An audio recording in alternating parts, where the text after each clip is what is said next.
வழக்கறிஞர் கனம் நீதிபதி அவர்களே, இன்று உங்கள் முன் நின்று கொண்டிருக்கும் இந்த கிருஷ்ணதாஸ் ஒரு சாதாரண திருடன் அல்ல, சட்டத்தின் ஓட்டைகளை தெரிந்தே பயன்படுத்தும் ஒரு ஆபத்தான கிரிமினல். இவன் மீது அடுக்கடுக்கான புகார்கள் இருந்தும் இதுவரை இவன் சுதந்திரமாக நடமாடியதுதான் இந்த சட்ட அமைப்பிற்கே விடப்பட்ட சவால். ஒரு சாதாரண மோசடிக்காரன் அல்ல, மிக திட்டமிட்டு காவல்துறையையும் நீதித்துறையையும் பொதுமக்களையும் ஏமாற்றிய ஒரு பயங்கரமான குற்றவாளி. இவனுடைய குற்றங்களின் பட்டியலை கேட்டால் சட்டம் ஒழுங்கின் மீதே மக்களுக்கு நம்பிக்கை போய்விடும் அபாயம் உள்ளது. கனம் நீதிபதி அவர்களே, இந்த கிருஷ்ணதாஸ் முன்பு காவல்துறையில் பணிபுரிந்தவர். ஆனால் சேர்ந்த 2 ஆண்டுகளிலேயே பணியிடை நீக்கம் செய்யப்பட்டவர்.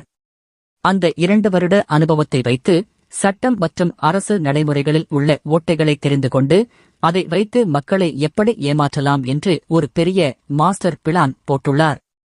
வாதத்தின் முதல் பகுதி, அரசு வேலை மோசடி. கனம் கோர்டார் அவர்களே, இவர் செய்த முதல் மோசடி படித்த வேலைவாய்ப்பற்ற ஏழை இளைஞர்களை குறிவைத்தது. இவர்தான் இன்னும் போலீசில் வேலை பார்ப்பதாக பொய்கூறி தனக்கு உயர் அதிகாரிகளை தெரியும் என்று நம்ப வைத்துள்ளார். இதற்காக போலியான அரசு அதிகாரிகளின் பெயர்கள் பொறித்த முத்திரைகள், சீல்ஸ் மற்றும் போலியான அரசு குறுஞ்செய்திகளை SMS உருவாக்கி பாதிக்கப்பட்டவர்களை நம்ப வைத்துள்ளார். தன் ஊரைச் சுற்றியுள்ள 15-க்கும் மேற்பட்ட ஏழை இளைஞர்களிடம் அரசு வேலை வாங்கித் தருவதாக கூறி ஒரு நபருக்கு 2 லட்சம் முதல் 10 லட்சம் வரை பேசி மொத்தம் 30 லட்சத்திற்கும் மேல் மோசடி செய்துள்ளார். அரசு வேலை கிடைக்கும் என்ற நம்பிக்கையில் தங்களுடைய சொத்துக்களை விற்றும் கடன் வாங்கியும் கொடுத்து அந்த ஏழை குடும்பங்களின் நிலை இன்று மிகவும் மோசமாக உள்ளது.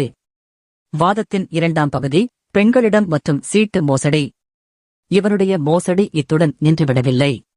பெண்களிடம் நகைகளை அடகு வைத்து தருவதாக கூறி நகைகளை வாங்கி தலைமறைவாகியுள்ளார்.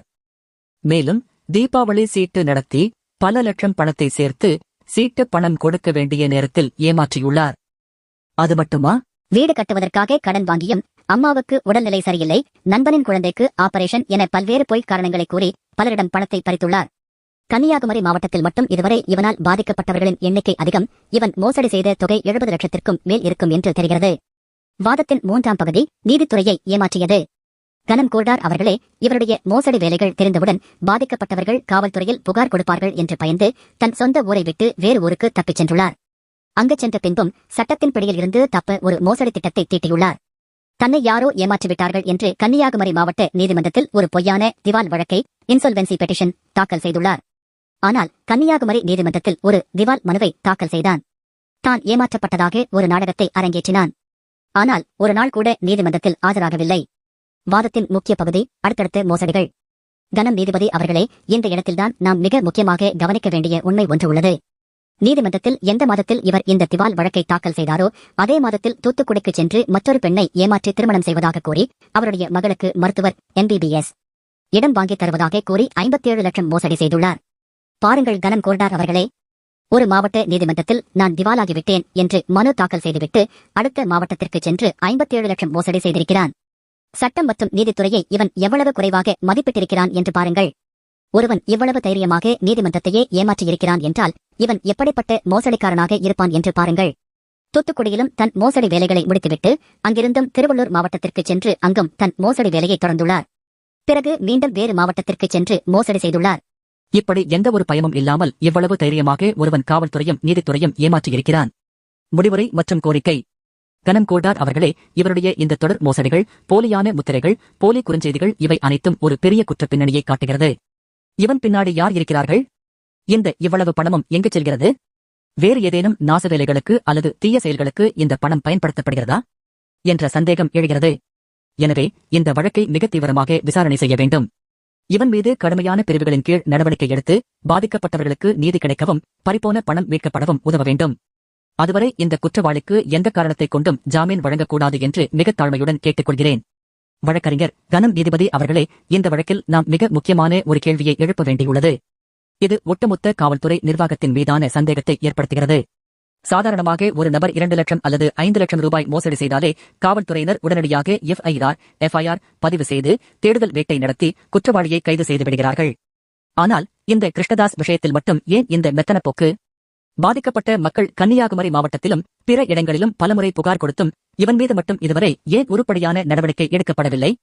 30 லட்சம் 60 லட்சம் என கோடிக்கணக்கில் பல மாவட்டங்களில் மோசடி செய்த இவன் இன்னும் சட்டத்தின் பிடியில் இருந்து தப்பி சுதந்திரமாக நடமாடிக் கொண்டிருக்கிறான் என்றால் இவனுக்கு பின்னால் இருப்பவர்கள் யார்? காவல்துறையில் பணியாற்றியவன் என்பதால் இவனுக்கு துறை ரீதியான ஆதரவு ஏதும் கிடைக்கிறதா? அல்லது இவன் மீது நடவடிக்கை எடுக்க காவல்துறையினர் ஏன் தயங்குகிறார்கள்? கனம் கோல்டார் அவர்களே, சட்டத்தின் முன் அனைவரும் சமம். ஒரு சாதாரண குற்றவாளிக்கு ஒரு நீதி, காவல்துறை பின்னணி கொண்ட இந்த மோசடிக்காரனுக்கு ஒரு நீதியா?